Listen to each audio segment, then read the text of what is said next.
여러분 반갑습니다.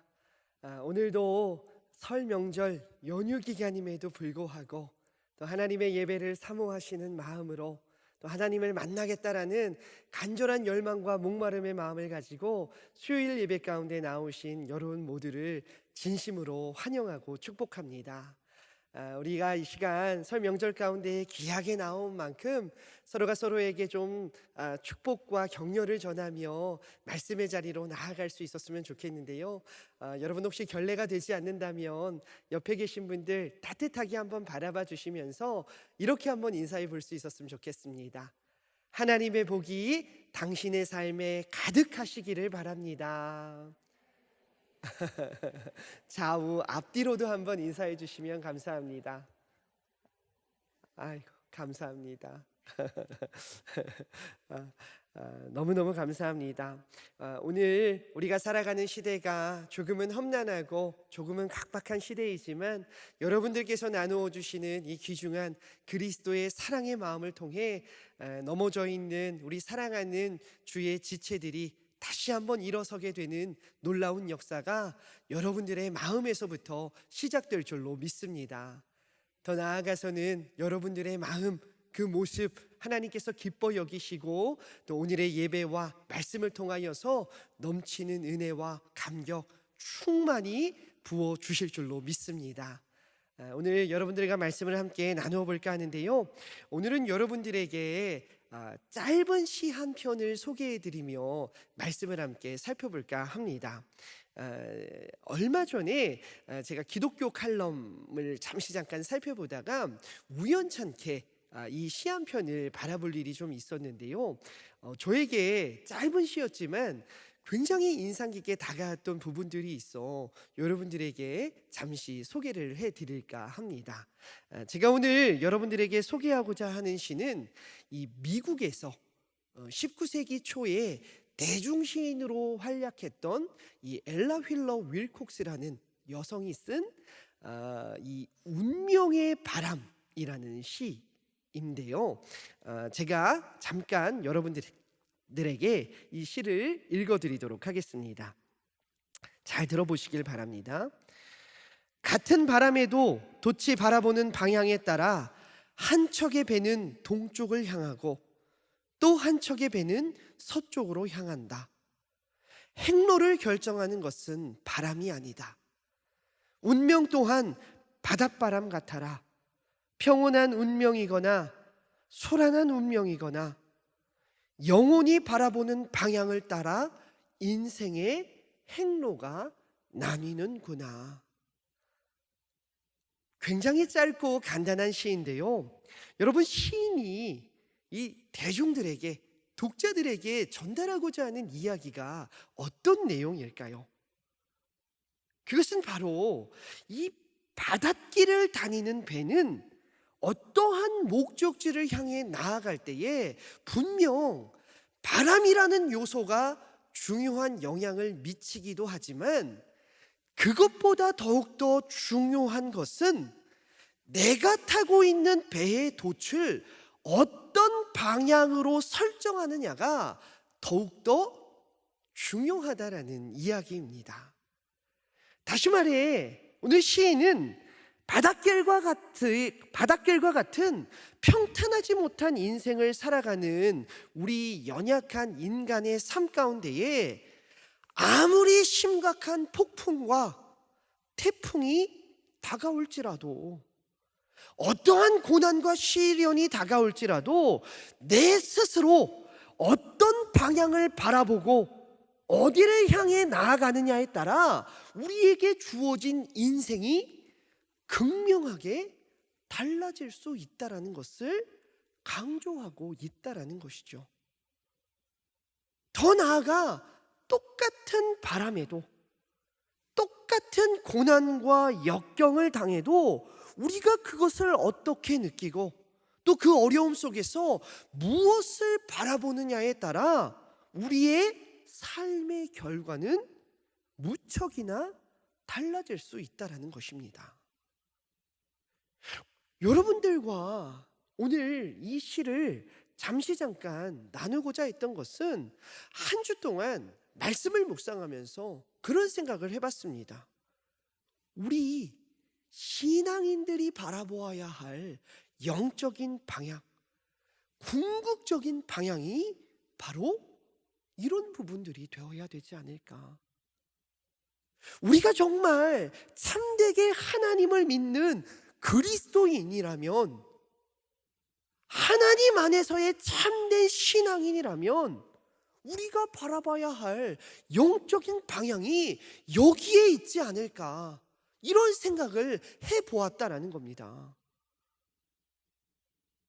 오늘 이 자리에 앉아 계신 우리 믿음의 세문안 성도님들께서는 여러분들 삶에 시시때때로 찾아오는 크고 작은 고난과 역경을 마주할 때에 여러분들은 매 순간 그 어려움 속에서 무엇을 느끼고 또 어떤 방향을 바라보며 맡겨진 인생을 살아가고 계십니까?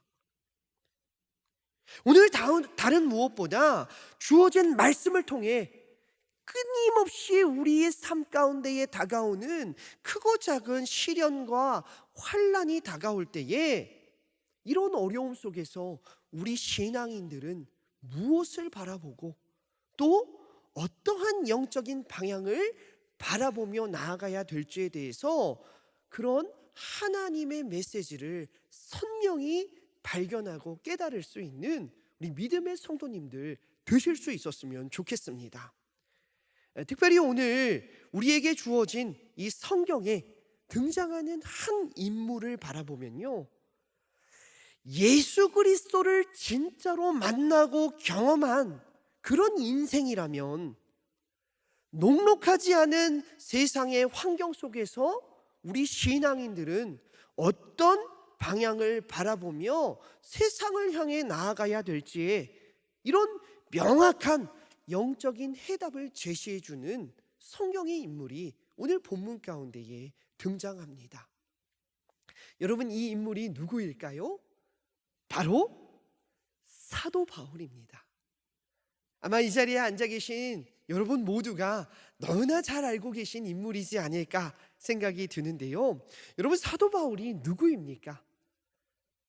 신약 성경에서 누구와도 비교할 수 없을 만큼 이 영적으로는 아마 누구와 비교할 수 없을 만큼 굉장히 위대한 한 사람 아닙니까? 특별히 오늘 본문에 보여지는 이 사도 바울이 가진 그 삶의 태도와 신앙의 가치관, 그가 가진 신앙의 모습이 우리 신앙인들에게 수많은 도전함을 주고 있다는 것을 성경을 통해 찾아볼 수가 있는데요. 특히 우리가 오늘 성경이 말하고자 하는 중요한 영적인 메시지를 면밀하게 발견하고 깨닫기 위해서는 오늘 성경이 어떤 배경 속에서 작성되었는지, 또 오늘 본문 안에서 어떤 사건이 일어나는지에 대해서 상세히 알아볼 필요가 있는 것 같습니다. 오늘 우리가 함께 바라보는 성경은요, 빌립보서라는 성경입니다. 여러분, 이 빌립보서가 어떤 성경입니까? 바로 바울의 옥중서신으로 알려져 있는데요. 이 빌립보서는요, 사도 바울이 AD 61년에서 63년 사이에 로마 감옥에 1차 투옥되었을 때에 에바브로디도를 통해 빌립보 교회 그리고 빌립보 성도들에게 보낸 서신으로 알려져 있습니다. 특히 이 빌립보 교회는요, 사도 바울이 2차 전도 여행 중에 이 유럽 땅에 최초로 세운 교회로 알려져 있는데요. 바울 스스로에게는 이 빌립보 교회는 유럽 땅에 세운 최초의 교회로서 정말 특별하게 너무나 애틋하게 여기는 교회였습니다.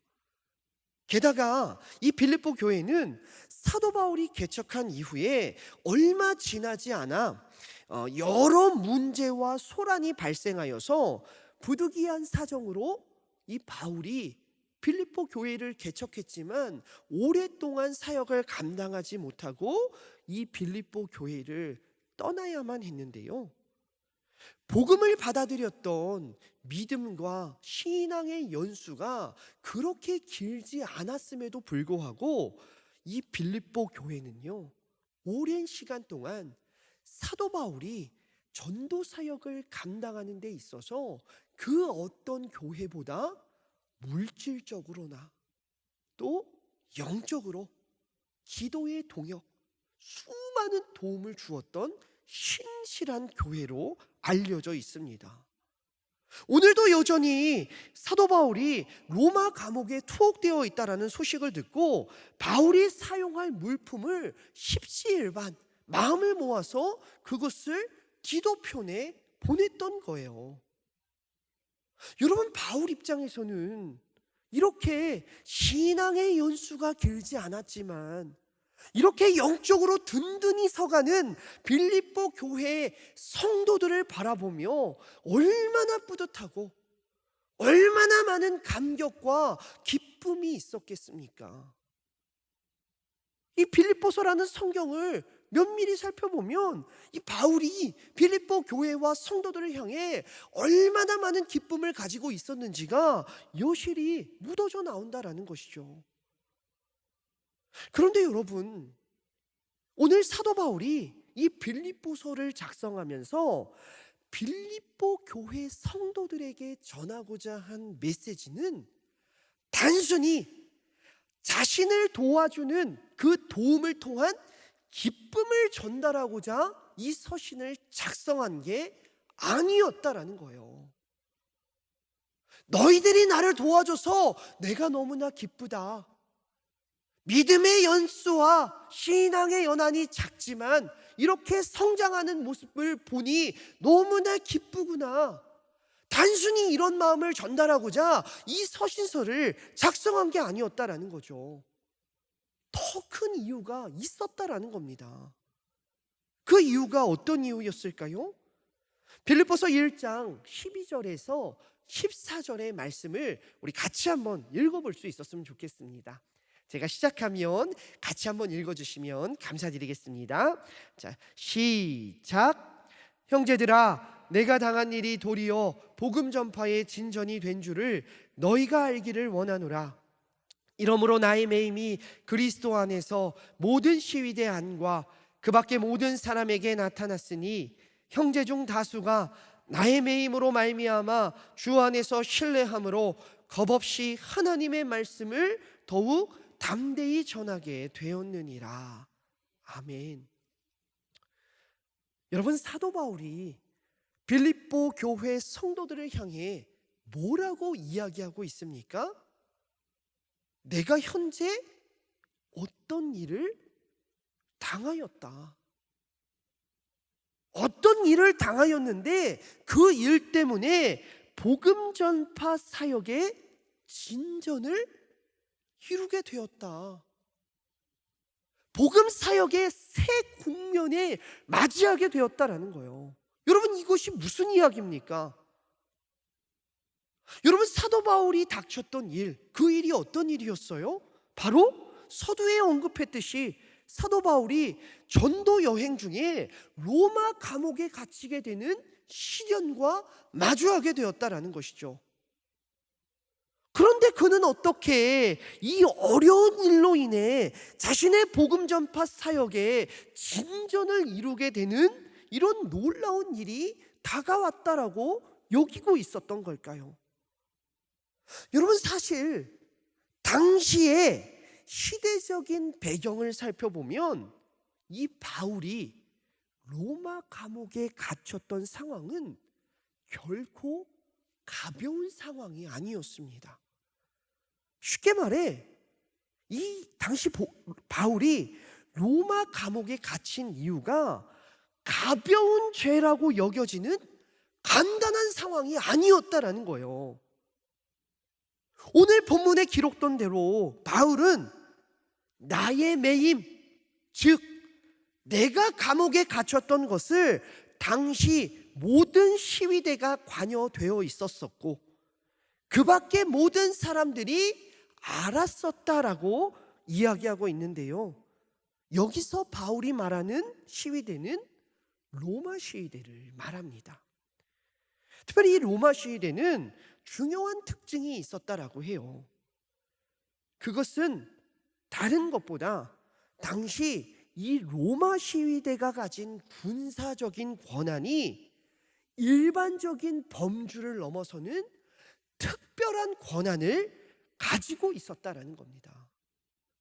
이 로마 시대에는 특별한 군사적인 특권이 있었다라고 해요.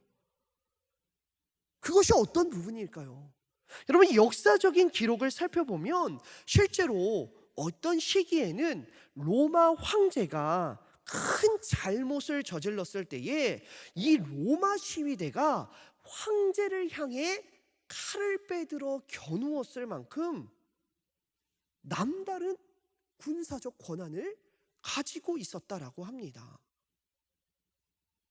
여러분, 다시 말해 이렇게 특별한 권한을 가지고 있었던 로마 시위대가 바울을 감옥에 가두는 데에 모든 시위대가 관여가 되어 있었고, 지속적으로 이 로마 시위대가 바울의 감옥을 지키고 있었다라는 것은 당시 이 로마의 황제가 바울의 죄를 얼마나 무겁게 여겼는지를 쉽게 알 수 있는 대목이다라는 거예요. 다시 말해 바울은 현재 언제 죽어도 이상하지 않을 만큼 그의 삶에 심각한 고난과 환난이 다가오기 시작했다라는 것이죠. 게다가 본문의 바울의 고백에 의하면 당시 바울이 투옥되었을 때에 자신을 시기하고 있었던 수많은 그리스도인들이 바울을 음해하기도 했다라고 하는데요, 이렇게 인간적인 여러 가지의 환경으로는 큰 상심과 절망밖에 느낄 수밖에 없었던 이 메마른 현실 속에서 오늘 빌립보 교회 성도들을 향해 그가 전한 메시지의 내용과 그 말의 뉘앙스를 살펴보면 속상하고 상심의 마음이 전혀 느껴지지 않는다라는 겁니다. 여러분, 무엇입니까? 바울은 누구나 심각하게 느낄 수밖에 없었던 열악한 현실 속에서도 다른 방향으로 자신의 삶을 바라보았다라는 거예요. 여러분, 먼저 바울은 성경을 통해 우리가 알 수 있듯이 자신의 고난을 통해 수많은 그리스도인들이 더욱 하나 될 수 있었고 주님의 말씀을 담대히 전하기 시작했으며, 더 나아가 바울은 자신을 감시하고 있었던 시위대들, 특별히 당시 바울을 지키던 시위대는 4명씩 교대로 하루에 4번 바뀌게 되는 이러한 상황이었었는데요, 총 16명에 이르는 사람들에게 복음을 전할 수 있다라는 이런 영적인 환경들을 바라보았다라는 겁니다. 너무나 심각한 상황 속에서 영적으로 자신의 상황을 바라보았다라는 거예요. 여러분, 이렇게 다른 이들과 달랐던 바울의 모습은 어떠한 삶의 결과를 만들어내고 있습니까? 많은 신학학자들과 역사학자들의 연구에 의하면 이때 바울이 로마 시위대에게 전한 복음이 결국 주의 역사가 이루어지는 데에, 로마 황궁에, 또 더 나아가서는 로마 황제에게 이 복음이 흘러 들어가는 데에 결정적인 역할을 하게 되었다라고 합니다. 어느 누구나 절망과 상심과 좌절과 낙담과 포기를 경험할 수밖에 없었던 큰 바람이 불고 있는 열악한 현실 앞에서도 바울은 자신이 설정해 놓은 영적인 방향을 굳건히 바라보며 상상할 수 없는 주의 역사가 이루어지는 데에 누구보다 존귀히 쓰임받는 인생으로 그의 발걸음을 옮기었다라는 거예요. 특별히 본문 18절을 통해 바울은 자신이 가진 이 행동의 원천을 이렇게 고백하고 있는데요, 우리 같이 한번 읽어볼 수 있었으면 좋겠습니다. 빌립보서 1장 18절의 말씀입니다. 같이 한번 읽어보겠습니다. 자, 시작. 그러면 무엇이냐? 거칠애로 하나 참으로 하나 무슨 방도로 하든지 전파되는 것은 그리스도니 이로써 나는 기쁘고 또한 기뻐하리라. 아멘. 여러분, 사도 바울이 뭐라고 이야기하고 있습니까? 이렇게 메마른 현실 앞에서도 나는 기쁘고 또 기쁘도다. 여러분, 이것이 바로 사도 바울이 열악한 현실과 마주하고 있음에도 불구하고 그가 온전한 그리스도인으로 세상을 변화시키고 주의 역사를 만들어갈 수 있었던 그 핵심이 바로 여기에 있었다라는 겁니다. 오늘 사도 바울이 갖고 있는 영성이 어떤 영성입니까? 바로 기쁨의 영성, 기쁨의 신앙을 가지고 있었다라는 거예요. 여러분, 여기서 우리가 기억해야 될 한 가지 것은 오늘 사도 바울이 말하는 기쁨은 단순한 기쁨이 아니다라는 겁니다. 누구나 기뻐할 수 있는 일에 기뻐하는 단순한 기쁨을 말하는 것이 아니다라는 거예요. 기뻐할 수 없는 어려운 현실 앞에서도 주님을 향해 기뻐할 수 있는 그러한 기쁨이 오늘 바울이 말하는 진정한 기쁨이라는 것입니다. 예수님께서도 자신을 따르던 제자들과 수많은 그리스도인들에게 끊임없이 강조한 메시지가 이런 부분 아닙니까? 항상 기뻐하라. 여러분, 이것이 기독교 신앙의 가장 중요한 핵심이라고 할 수 있는 것입니다.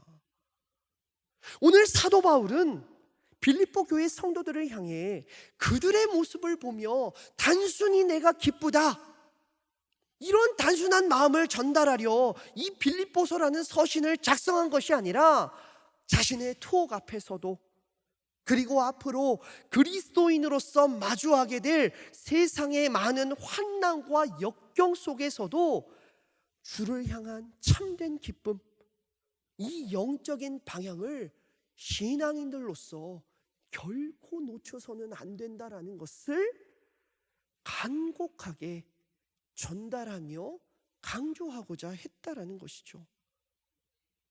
그래서 이 빌립보서의 성경을 보면 무려 16번이나 빌립보 성도들을 향해 반드시 기뻐해야 한다라고 절박하게 바울은 이야기하고 있지 않습니까? 특별히 사도 바울은 오늘 본문의 말씀을 통해 이 기쁨, 사도 바울이 말하는 진정한 기쁨을 가질 수 있는 가장 중요한 방법, 그 원천에 대해서 이렇게 이야기를 하는데요, 본문 13절의 말씀입니다. 빌립보서 1장 13절의 말씀인데요, 이 말씀까지 같이 한번 읽어보도록 하겠습니다. 같이 한번 읽어보겠습니다. 자, 시작. 이러므로 나의 매임이 그리스도 안에서 모든 시위대 안과 그 밖의 모든 사람에게 나타났으니. 여러분, 무엇입니까? 사도 바울이 가질 수 있었던 이 기쁨의 원천, 바울은 뭐라고 고백하고 있습니까? 나의 매임이 그리스도 안에 있다. 바울이 말하는 기쁨은, 바울에게서 보여지는 기쁨은 사람의 노력과 사람의 의지만을 가지고 가질 수 있는 기쁨이 아니다라는 거예요. 여러분, 이 기쁨 어떻게 가질 수 있습니까? 그리스도 안에서. 여러분, 사도 바울이 원래 어떤 사람이었습니까? 여러분, 사도 바울은요, 예수 그리스도를 만나기 전에 오늘 자신이 말한 이 영적인 기쁨이라는 이 신앙의 가치를 중요하게 여기던 사람이 아니었습니다. 그가 사울이라는 삶을 살아갔을 때에 그는 분명 하나님을 신실하게 믿었던 사람이긴 했어요. 누구보다 철저히 거룩의 삶을 살아갔고, 그 어떤 누구보다 율법과 신앙의 원칙을 알고 또 그것을 지키는 것에 있어서만큼은 다른 많은 유대인들에게 상상할 수 없는 존경을 받을 만큼 대단한 삶을 살아갔던 인물이었습니다. 하지만 그가 걸어갔던 인생의 행로는 어떠했습니까? 내가 생각하고 있는 신앙의 원칙에, 내가 생각하고 있는 신앙의 기준에 위배된다면 어떻게든 그 사람을 모조리 죽이고자 하는 심각한 잔인성을 가지고 있었던 사람이었다라는 것이죠. 그래서 그토록 예수 믿는 자들을 그렇게 한 사람도 남기지 않고 날마다 죽이고자 하는 열망과 열정을 가지고 이러한 잘못된 신앙에 사로잡혀 인생을 살아갔던 사람 아닙니까? 당시 사도 바울은 분명 외적으로 보여지는 모습으로는 누구나 부러워할 만큼 세상의 환경과 여건을 갖추는 인생을 살아갔던 사람이었지만, 그가 바라보는 삶의 방향, 인생의 행로는 자신의 신념과 자신의 가치관과 자신의 목표와 자신의 만족만을 위해서 그 걸음을 걸어갔다라는 거예요. 모든 것이 완벽하게 갖추어져 있는 듯이 보이는 삶의 모습이었지만, 사울의 삶이었을 때에 그의 인생의 행로의 결과는 무엇밖에 없었습니까? 생명이 끊어지는, 죽음밖에 그의 삶 앞에 놓여져 있는 결과가 없었다라는 거예요. 너무나 잘못된 삶의 방향을 바라보며 살아갔다라는 것이죠. 하지만 이 사도 바울이 예수 그리스도를 전인격적으로 만나고 경험한 이후 그에게 어떠한 변화가 찾아왔습니까? 세상을 바라보는 시각이 송두리째 변화되게 되었다라는 겁니다. 자신에게 놓여진 현실은 이전에 비해 너무나 초라하고 너무나 고달프고 너무나 열악한 여건뿐이었지만, 그는 과거의 삶에 존재하지 않았던 주님께서 부어주시는 기쁨을 가지게 되는 놀라운 삶의 변화가 임하게 되었다라는 겁니다. 삶의 목표와 방향이 근본적으로 달라지게 되었다라는 거예요.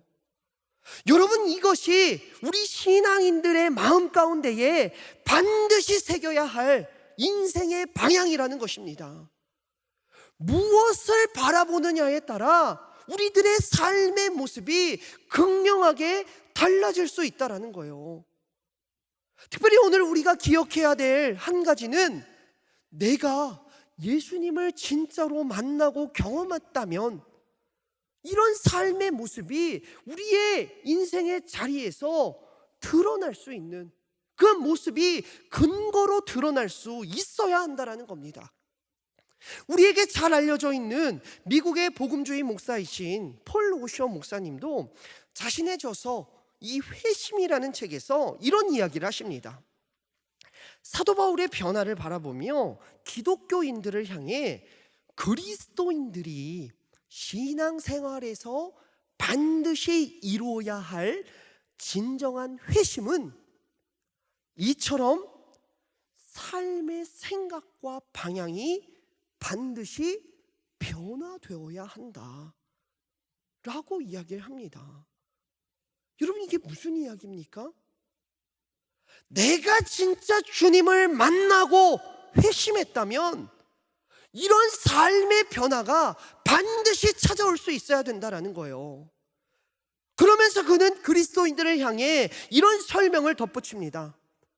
주님과의 만남을 통해 그 사람이 그동안 믿고 붙들고 있었던 자신의 내면과 자신의 가치관이 붕괴되는 경험을 할 때에 이것이 바로 참된 회심, 예수 그리스도를 만난 것에 대한 시작이라 할 수 있다. 오늘 이러한 바울의 내면의 변화, 삶을 바라보는 생각과 방향의 변화가 반드시 우리의 삶에 임할 수 있어야 된다라는 겁니다. 우리가 참된 그리스도인으로 살아가고 있는지에 없는지에 대한 여부는 바로 여기서부터 드러날 수 있다라는 것이죠. 여러분, 이것이 바로 성령을 만난 사람의 참된 변화라고 할 수 있습니다. 이런 변화를 맞이한 사도 바울은 디모데후서 4장 8절의 말씀을 통해 자신이 가진 신앙적인 방향을 이렇게 고백합니다. 제가 한번 읽어보도록 하겠습니다. 이제후로는 나를 위하여 의의 면류관이 예비되었으므로 주 곧 의로우신 재판장이 그날에 내게 주실 것이며 내게만 아니라 주의 나타나심을 사모하는 모든 자에게도니라. 아멘. 여러분, 바울의 고백이 어떠합니까? 바울은 현재 자신의 눈에 보이지 않지만 자신에게 놓여져 있는 이 육신의 삶에 연연해야 하는 그런 인생이 아니라, 바울이 가장 주목하는 한 가지는 자신의 육신의 삶 이후에 의의 면류관을 영의 눈으로 바라보며, 더 나아가 세상의 재판장들을 바라보는 삶이 아니라 그리스도를 의로우신 재판장, 오직 자신의 삶을 판단할 수 있는 한 사람, 주권자로 그의 인생 앞에 두었다라는 것이죠. 여러분, 오늘 사도 바울은 분명 감옥에 갇히는 가슴 아픈 시련과 마주하게 되었습니다. 하지만 바울은요, 자신 스스로 갇혔다라는 생각을 하지 않았어요. 오히려 그 환경과 여건이 너무나 메마르고 열악할지라도 그 안에 놓여져 있는 영적인 감사의 조건과 기쁨의 조건들을 바라보았다라는 것이죠. 이런 삶의 방향이 어떤 삶의 결과를 만들었습니까? 오늘 성경의 본문을 살펴보면 사도 바울이 감옥에 갇힌 것이 아니라 오히려 사도 바울을 올가매고 있었던 많은 시위대가 오히려 사도 바울의 영적인 복음에 갇히게 되는, 이런 상상할 수 없는 주의 놀라운 역사가 바울의 삶 가운데에 임하게 되었다라는 겁니다. 사랑하는 우리 믿음의 세문안교회 성도 여러분, 여러분들은 주어진 인생 속에서 시시때때로 다가올 수밖에 없는 우리 인간의 연약한 고난과 시련과 크고 작은 문제들 앞에 무엇을 바라보며 세상을 향해 걸어가고 계십니까? 오늘 다른 무엇보다 여러분들 모든 분들의 삶 가운데에 어떠한 바람과 어떠한 폭풍우가 다가올지라도 세상과 달리 생각하며 하나님께서 주시는 그 귀중한 마음으로 우리의 인생의 행로를 걸어가실 수 있는 여러분 모두가 되실 수 있었으면 좋겠습니다. 그런 마음으로 나아갈 때에 여러분들 한 분 한 분을 통하여 주의 생명이 흘러가며 여러분들로부터 놀라운 주의 역사가 이루어지는 주의 은혜가 여러분들 삶의 자리 가운데에 풍성이 넘쳐날 줄로 믿습니다. 기도하도록 하겠습니다. 사랑과 은혜가 풍성하신 아버지 하나님, 오늘도 우리 세문안의 모든 성도님들 거룩한 예배의 자리로 인도하여 주시고 주의 말씀을 통해 참된 그리스도인으로 살아갈 수 있는 영적인 방향을 발견할 수 있게 하여 주시니 참으로 감사드립니다. 오늘 무엇보다 본문 당시 절망과 상심의 산시를 마주했음에도 세상과 같이 바라보지 아니하며 그리스도 안에서 감사와 기쁨이라는 온전한 닻의 방향을 향해 담대히 걸어갔던 사도 바울의 모습을 묵상해 봅니다.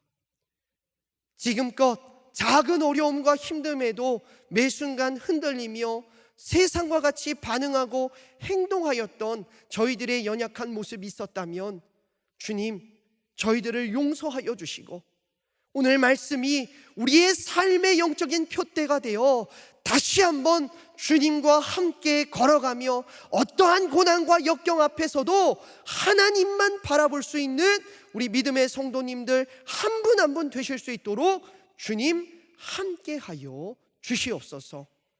오늘도 우리의 예배 가운데에 함께하여 주심에 감사드리오며 우리의 영원한 생명 되어 주신 주 예수 그리스도 이름으로 간절히 기도드립니다.